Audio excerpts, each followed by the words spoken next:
नमस्कार दोस्तों, मैं महेंद्र कुमार वर्मा अपने YouTube channel target with Mahendra में आप लोगों का हार्दिक स्वागत करता हूं।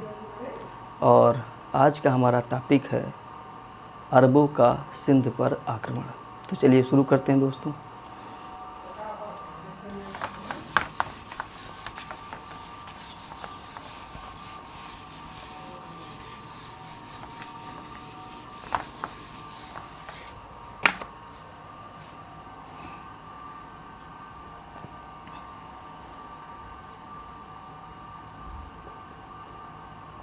अरबों का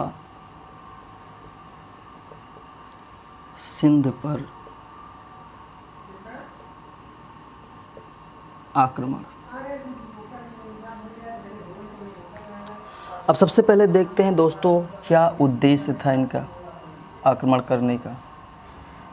तो जो पहला उद्देश्य था वो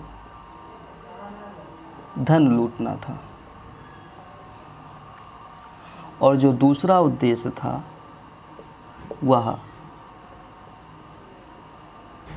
इस्लाम का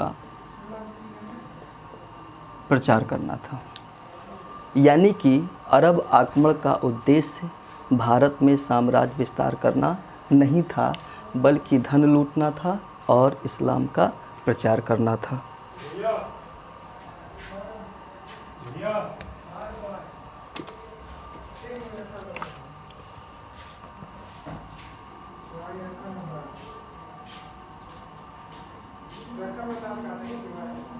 अरब आक्रमण के समय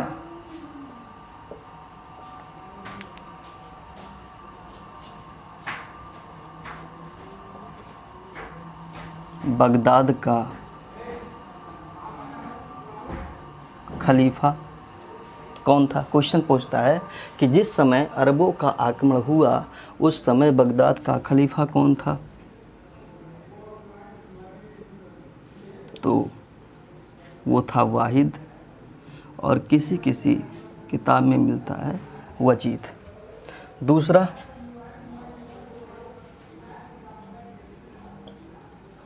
इराक का गवर्नर कौन था।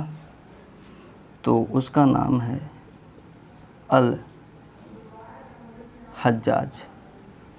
तीसरा क्वेश्चन जो यहाँ से पूछा जाता है वो ये है, सिंध का राजा कौन था। तो उसका नाम था दाहिर। और चौथा क्वेश्चन यहाँ से पूछता है कि अरबों ने सिंध पर आक्रमण किया, इसकी जानकारी आपको कहाँ से मिलती है। तो इसकी जानकारी हमको मिलती है चचनामा से, और इसके लेखक हैं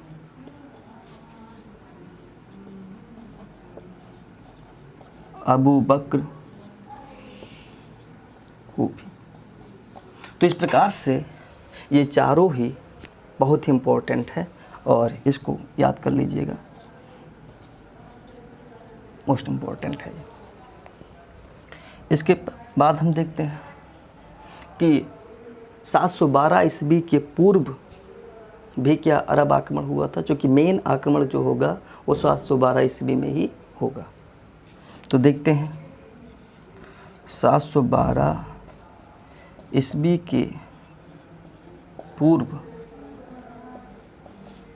अरब आक्रमण।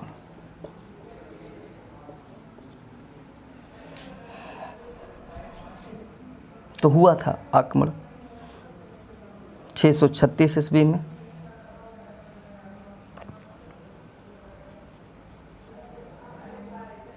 खलीफा उमर के समय।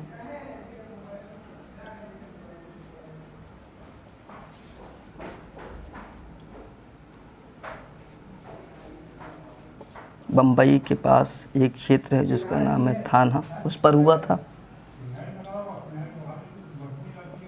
भड़ौस पर हुआ था और सिंध पर हुआ था। इसके अलावा 663 से 683 के बाद 6 बार अरब आक्रमण हुआ, और इसमें केवल एक क्षेत्र उनको मिला था, और उस क्षेत्र का नाम है मकरान। लेकिन मकरान के अलावा अरब किसी और क्षेत्र को जीतने में असफल रहे, इसीलिए ये दोनों अभियान उनका असफल माना जाता है। तो दोस्तों, अगर कोई आपसे पूछ रहा है कि 712 के पहले भी क्या अरबों ने भारत पर या सिंध पर आक्रमण करने की कोशिश किया, तो हाँ किया। 636 ईस्वी में खलीफा उमर के समय उन्होंने बम्बई के पास थाना पर आक्रमण किया, भड़ौस पर आक्रमण किया और सिंध पर आक्रमण किया। 663 से 683 के बीच भी उन्होंने 6 बार आक्रमण किया, लेकिन उनको केवल एक क्षेत्र मिला, मकरान, जो आज का बलूचिस्तान प्रांत है, और इसके अलावा कोई क्षेत्र उन्हें नहीं मिला। तो माना जाता है कि ये दोनों अभियान उनके क्या रहे, असफल। आगे देखते हैं दोस्तों।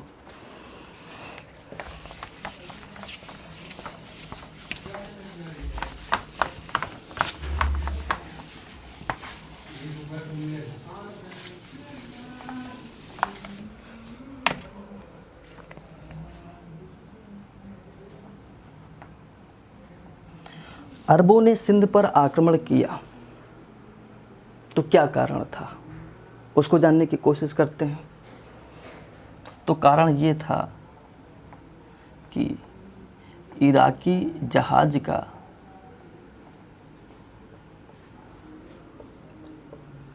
सिंध बंदर गाह पर लूटा जाना। दोस्तों देखिएगा,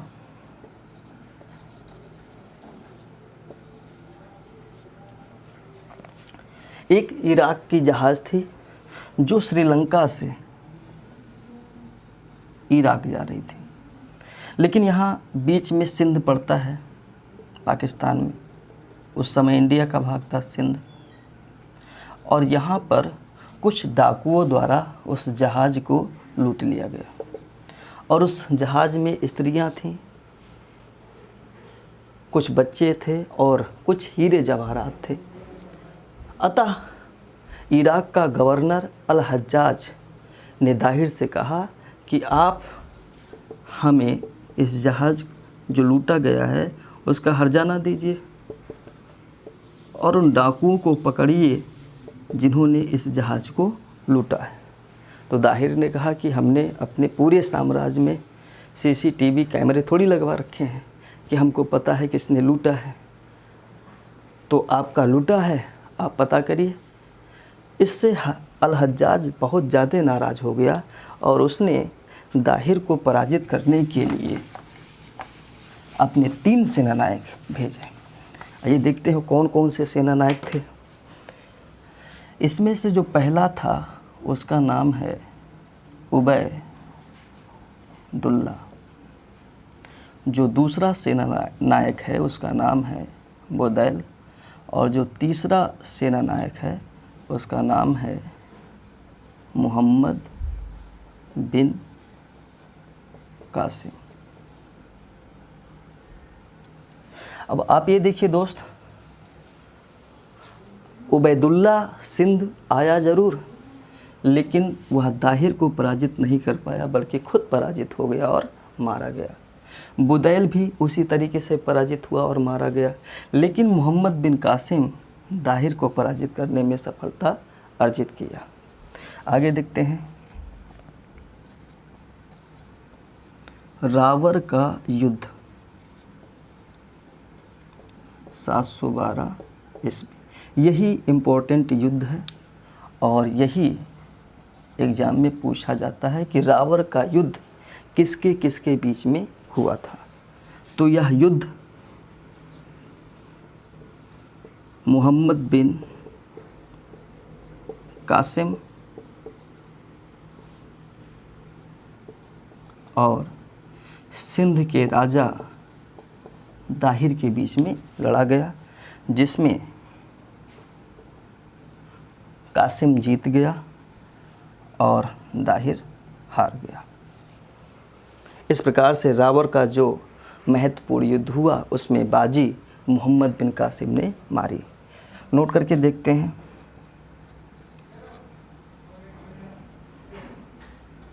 इसी युद्ध के पश्चात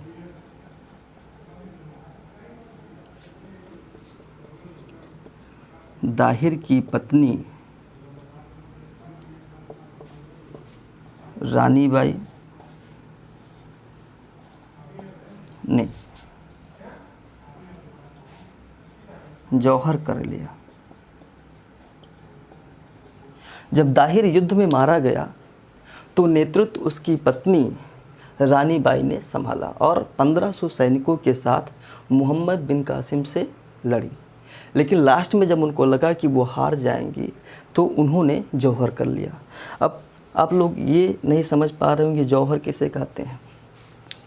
जब कई सारी महिलाएं सामूहिक रूप से चिता में कूदकर आत्महत्या कर लेती हैं तो उसको जौहर कहा जाता है। तो आप सोच रहे होंगे कि सती किसे कहते हैं, सती प्रथा क्या है। इसमें भी महिला आग में कूदती है, लेकिन इसमें महिला सामूहिक रूप से यानी कई महिलाएं आग में कूद करके जान देती हैं और इसमें जो महिला होती है वह अपने पति के चिता के साथ जलती है। यानी कि उसका पति मर गया है तो वह भी अपनी पति की चिता में कूद कर आत्महत्या कर लेगी या दोनों एक साथ जला दिए जाएंगे। तो समझ में आया, जौहर में महिलाएं सामूहिक रूप से जलती हैं, उसमें आग में कूदती हैं, और सती प्रथा में महिला अपने पति के चिता के साथ सती हो जाती है। अगला आक्रमण मोहम्मद बिन कासिम ने ब्राह्मणवाद पर किया। अब यहाँ पर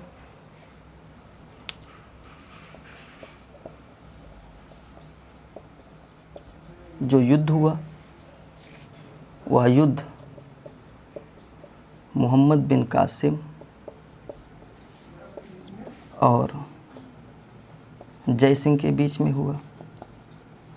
इस युद्ध में एक बार पुनः मोहम्मद बिन कासिम जीत गया और जय सिंह हार गया। तो जय सिंह कौन है? ये दाहिर का लड़का है जय सिंह।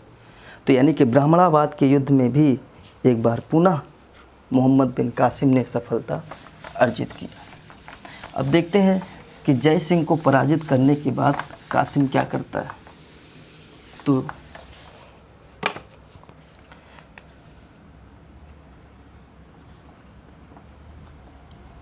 इस युद्ध के पश्चात मोहम्मद बिन कासिम ने दाहिर की पत्नी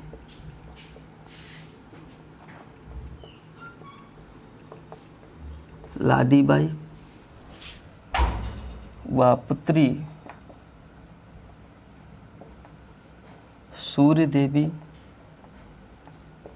तथा परमल देवी को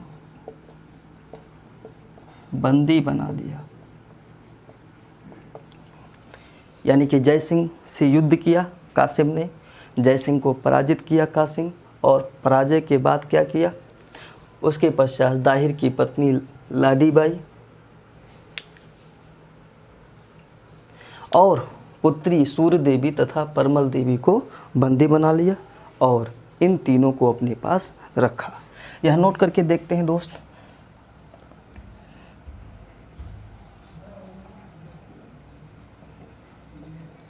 मुल्तान विजय।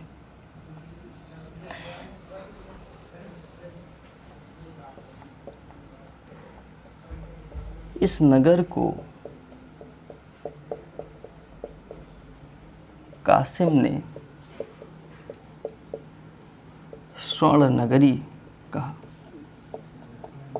तो ये क्वेश्चन भी काफ़ी इम्पोर्टेंट है और ये क्वेश्चन कई बार एग्जाम में आया है कि किस नगर को कासिम ने स्वर्ण नगरी कहा था। तो मुल्तान को। क्यों?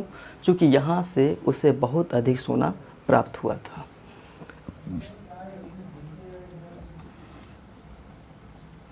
सात सौ 15 ईस्वी में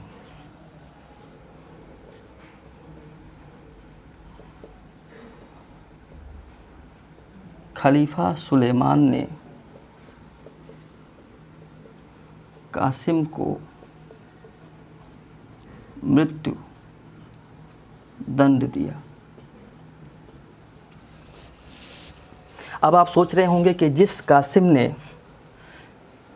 दाहिर को पराजित किया, जय सिंह को पराजित किया और सिंध पर अधिकार कर लिया, उस कासिम को सुलेमान ने मृत्यु दंड की सज़ा क्यों दी? आप देख रहे हैं कि यहाँ पर उसने सूर्य देवी और परमल देवी को बंदी बना लिया और बंदी बना करके उसने सुलेमान के पास भेजा था उन लड़कियों को। और लड़कियाँ जब पहुँची तो उन्होंने सुलेमान से कहा कि श्रीमान, आप इस धरती पर सबसे शक्तिशाली इंसान हैं। उन्होंने कहा हाँ। लड़कियों ने कहा कि लोग आपसे डरते हैं। सुलेमान ने कहा हाँ। लड़कियों ने कहा कि कासिम आपसे नहीं डरता है। सुलेमान ने कहा कैसे? लड़कियों ने कहा कि मुझे आपके पास भेजने के पहले कासिम ने हमारी इज्जत को लूट लिया है। इस पर सुलेमान बहुत अधिक क्रोधित हो गया। उसने घोड़े के खाल में कासिम को पैक करवा दिया और इस प्रकार से बहुत ही दर्दनाक मौत दिया कासिम को। और इसके बाद सुलेमान ने कहा कि देखा मेरी शक्ति को। वो लड़कियाँ हंसने लगी। सुलेमान ने कहा क्यों हंस रही हो? उसने कहा आप मूर्ख हैं। सुलेमान ने कहा कैसे? उसने कहा कि कासिम ने तो कुछ किया ही नहीं था मेरे साथ। तो कहा फिर तुमने झूठ क्यों बोला?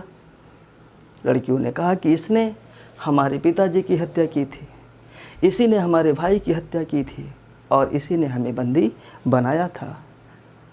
इसी वजह से हमने झूठ बोलकर इसको मृत्युदंड की सज़ा सुनवाई। सुलेमान को बहुत पश्चाताप हुआ और उसने घोड़े के पूंछ में सूर्य देवी और परमल देवी को बंधवा दिया और कहा घोड़ा तब तक दौड़ाइए जब तक इन दोनों की मृत्यु ना हो जाए। तो देखा किस प्रकार से सुलेमान ने कासिम को मृत्युदंड दिया और बाद में इन दोनों लड़कियों को भी मृत्युदंड की सज़ा सुनाई। एक इम्पॉर्टेंट क्वेश्चन यहाँ से पूछता है कि भारत में सर्वप्रथम जजिया कर किसने लगाया? भारत में सर्वप्रथम जजिया कर किसने लगाया? तो यहाँ पर आंसर होगा मोहम्मद बिन कासिम। ये आंसर होगा कि भारत में सबसे पहले जजिया कर लगाने वाला जो शासक हुआ वो है मोहम्मद बिन कासिम। दूसरा क्वेश्चन जो यहाँ से पूछता है जो और भी ज़्यादा इम्पोर्टेंट है वो ये है कि भारत में सर्वप्रथम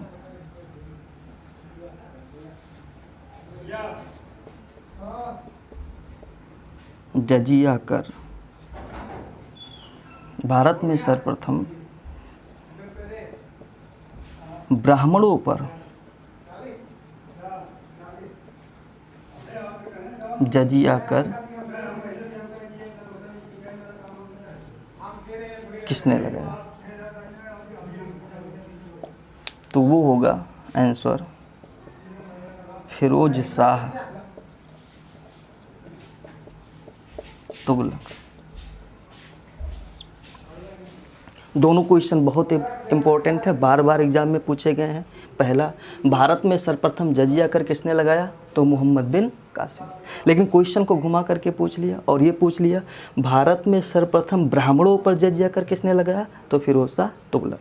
यानी कि कासिम ने जजिया लगाया तो ज़रूर, लेकिन ब्राह्मणों के ऊपर नहीं लगाया था, लेकिन इसने ब्राह्मणों के ऊपर भी लगा दिया। हालांकि अभी भी जो लोग अल्पवयस्क थे, जो महिलाएं थी, जो भिखारी थे, इन लोगों के ऊपर जजिया कर नहीं लगा था। अब इम्पोर्टेंट बात यह है कि जजिया किसे कहते हैं। तो इस्लाम धर्म में जो लोग मूर्ति की पूजा करते हैं उनको काफिर कहा जाता है और काफिरों के लिए केवल दो शर्तें हैं, या तो इस्लाम धर्म को कबूल कर लें या फिर उनको मौत के घाट उतार दिया जाए। और काफिर किसे कहा जाता है? हिंदुओं को। क्यों? चूँकि वो मूर्ति की पूजा करते हैं। और मोहम्मद साहब ने अभी कल ही पढ़ा है कि मूर्ति पूजा का विरोध किया था। क्यों किया था? क्योंकि मोहम्मद साहब का मानना था कि जिस अल्लाह ने समस्त ब्रह्मांड को बना दिया, उस अल्लाह की हम मूर्ति नहीं बना सकते हैं। उस अल्लाह को हम आकार नहीं दे सकते हैं कि अल्लाह 6 फुट के होंगे कि 8 फुट के होंगे कि 10 फुट के होंगे। हम उनके आकार नहीं दे सकते, हम उनका मूर्त रूप प्रदान नहीं कर सकते, चूँकि हमारी इतनी औकात ही नहीं। जबकि हिंदू ऐसा करते हैं, वो मूर्ति बनाते हैं, मूर्ति की पूजा करते हैं, इसीलिए उन्हें मारने का आदेश दिया गया है। लेकिन भारत में बहुत सारे हिंदू हैं, सारे हिंदुओं को मारा नहीं जा सकता था। तो उन्होंने कहा कि अगर आप जजिया कर देते हैं तो हम आपको जीने का अधिकार देंगे, प्लस हम आपको सुरक्षा देंगे। तो इसको एक प्रकार से कहा जा सकता है सुरक्षा कर था कि आप अगर इस्लामिक राज्य में रहना चाहते हैं तो जजिया दे करके आप वहाँ रह सकते हैं। तो ये था दोस्तों अरब आक्रमण। कल मिलते हैं हम नए टॉपिक पर, जो टॉपिक का नाम है महमूद गजनबी, और जिसने भारत पर कुल 17 बार आक्रमण किए थे। दोस्तों अगर ये वीडियो अच्छी लगी हो तो इसको लाइक करिए, शेयर करिए और चैनल को सब्सक्राइब करिए। Thank you so much.